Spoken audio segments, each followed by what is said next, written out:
Bank খাতের উন্নয়ন ও রাজনৈতিক চাপমুক্ত থেকে কাজ করতে বাংলাদেশ ব্যাংকের স্বায়ত্তশাসন প্রয়োজন বলে জানিয়েছেন গভর্নর ডক্টর আহসান এইস মনসুর। বৃহস্পতিবার ইআরএফের সেমিনারে তিনি আরও বলেছেন, এখন থেকে বড় অঙ্কের ঋণ তদন্ত করা হবে। কোনো ব্যাংক খারাপ করলে হস্তক্ষেপ করবে বাংলাদেশ ব্যাংক। দেশের অর্থনীতির মেরুদণ্ড ব্যাংক খাত। তবে নানা অনিয়ম, দুর্নীতি ও লুটপাটের কারণে ব্যাংক খাতের ভিত নড়বড়ে হয়ে গেছে। পরিস্থিতির উন্নয়নে এরই মধ্যে ঝুঁকিতে পড়া 5টি ব্যাংককে একীভূত করা হয়েছে। বৃহস্পতিবার ইকোনমিক রিপোর্টার্স ফোরাম ইআরএফ আয়োজিত দেশের ব্যাংকিং খাতের সংস্কার এবং চ্যালেঞ্জ উত্তরণে করণীয় বিষয়ক সেমিনারে এসব কথা বলা হয়। 6.44 লক্ষ কোটি টাকা মঞ্জুরি, আর বাংলাদেশের বাজেটের আকার কত? 7.9 লক্ষ কোটি টাকা, অর্থাৎ প্রায় 81%, 81.5%। ওই সমপরিমাণ অর্থ আসলে আমাদের মঞ্জুরি।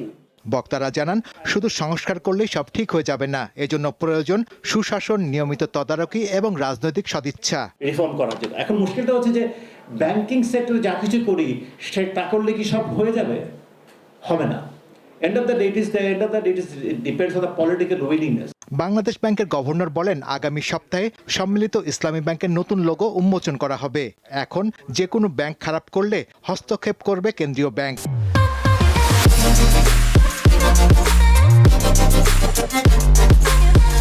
ঋণ প্রদানেও তদারকি করা হবে।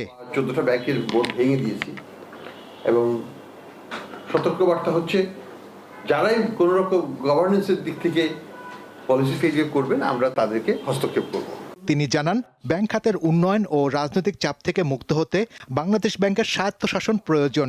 দুটো জিনিস দরকার। বাংলাদেশ ব্যাংকের ইন্ডিপেন্ডেন্সটা ইম্পর্টেন্ট দুটো কারণ। একটা হচ্ছে it gives a legal status, এবং সেই লিগ্যাল স্ট্যাটাসটাকে তারা ব্যবহার করতে পারবে to stand up against pressures from political process and the government.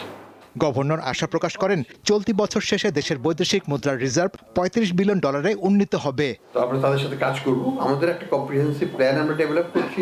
Shahriar ইমন, দীপ্ত সংবাদ, ঢাকা।